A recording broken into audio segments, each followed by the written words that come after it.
Welcome to Indai's Japanese Grammar. Grammar for today.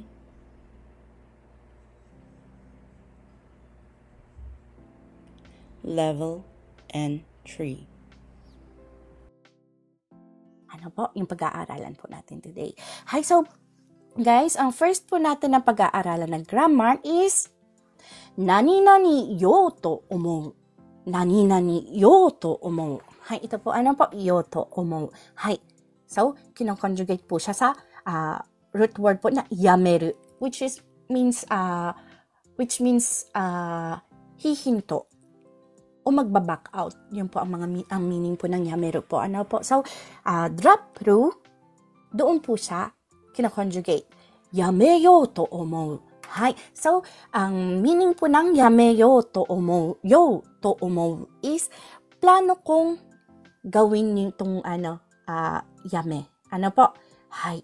Yung yo, isa na po siya ditong salita, yameyo. Hi. Huminto. Hi. From the root word, hinto. For example po, ano po, isusulat po natin dito. Yung root word po ng yameru is hinto in Tagalog. Ano po? Ngayon po, yameyo, pag sinabi na pong yameyo, to omou, magiging huminto. So, ibig pong sabihin, hi, dumagdag po ang UM. Ano po? UM. Dito po yan, ano po? Yameyo. Hi, yung to omou ay plano kong. Plano kong o kaya naman po pinag-iisipan kong. Ano po? Hi, to omou. Ito po sila. Ano po? Yung yo, sila po yung nag-a-add sa root word ng UM. Ito po. Depende po yan sa verb po na ating gagamitin po. Ano po magbabago po kung ano po yung i-add niya. Pero ginagawa niya po yung action verb na po yung verb. Ano po? Action verb naman talaga yung verb. Pero kumbaga mas pinapagalaw niya po. Ano po? Hi, so ang explanation ko po dito sa ating machigata. Ating grammar, ito na po siya. Hi, ginagamit ito sa pagpapakita ng intensyon o plano. Ito pong dito, ano po, ito pong una pong grammar na ating pag-aaralan. So, intention at o plano po siya ginagamit na sentence. So, Noe-san, yoroshiku onegai shimasu. Yoroshiku onegai shimasu. Okay lang po yung pagkaka-explain ko. Ate, malinaw. Daijoubu? Yokatta desu. Ja, yoroshiku onegai shimasu. 会社を辞めようと思っている。はい、会社を辞めようと思っている。辞めようと思っている。辞めよう, tulad po yung sinabi ko po, from the root word yameru is alis. Yo, dumagdag po yung uma. Hay, o pwede rin po yung kanina pong sinabi ko pong salita po, ano po. Hay. Pero dito po sa sentence na ito, dahil kaisa na po siya, umalis na po yung naging yameyo po dito. At to omotteiru means plano kong. Hay. Nanode, ano po, Noe-san po, ang kaisa wo? Company po. Company. Apo. Yung o po, saan po napunta? Sa? So desu. Sa company. Hay. So, magiging, ano na po siya? Translation niya po. Plano kong umalis sa kumpanya. So desu. Tumpak na tumpak po. Hay. Plano kong umalis sa kumpanya. So, word by word po, alam nyo na. Kaisa is kumpanya o isa, yameyo, umalis. Yung dito ay yo, at to omotteiru, plano kong. Ano po? Hay, kaya magiging plano kong umalis sa kumpanya. Kaisa o yameyo to omotteiru. Hay, tumpak na tumpak po ang ating pagta-translate. So, go po tayo sa pangalawa po natin. Yoroshiku onegai shimasu. はい。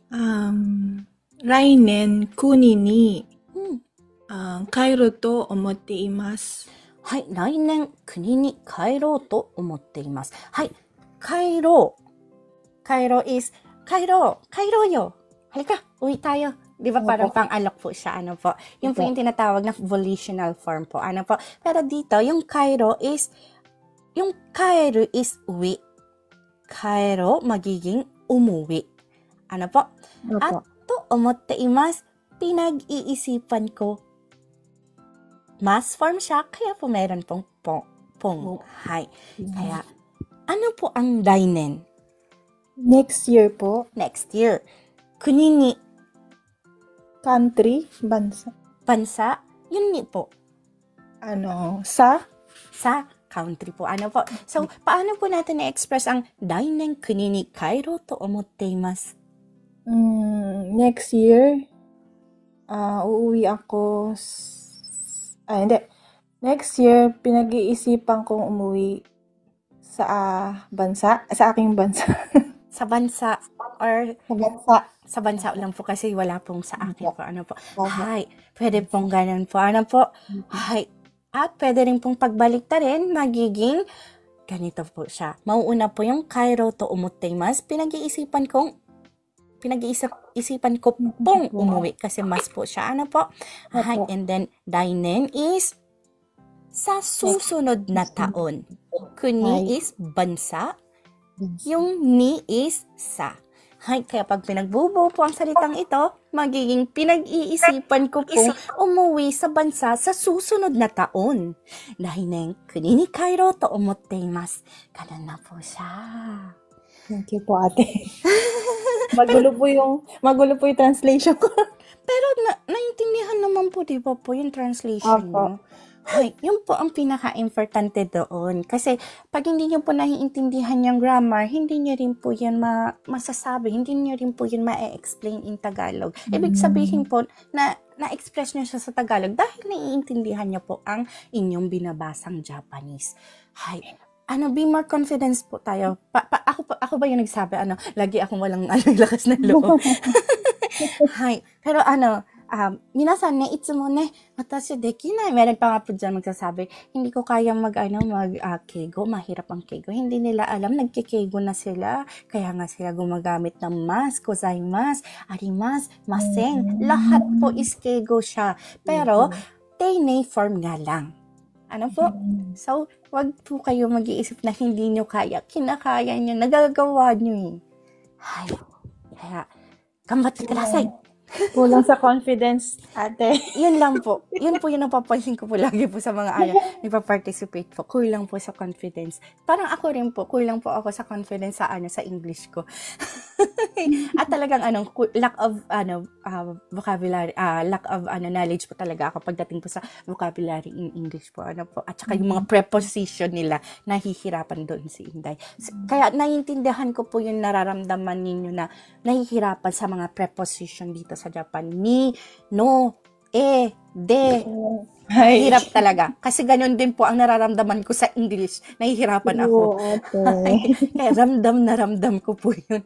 Kaya don't worry po. Iniisip po natin yung maganda pong paraan po para po matuto po tayo sa pagta-translate po ng grammar po. Hindi lang po para makapass po tayo sa JLPT, para magamit po natin ito as a translator balang araw po. Ano po? Ito po ay cut out from our free entry lesson class. Sa taong 2025, may free entry lesson class po tayo tuwing MWF at 8 p.m. Japan time. Minsan, may extra class po tayo ng Saturday. At kapag meron, ay aking ina-announce ng umaga ng Sabado. Para po sa gustong sumali, please follow me and stalk me sa araw na aking nabanggit. Thank you for watching and please continue supporting me, follow me, and share my videos for more contents. Maraming salamat po. Hanggang sa muli.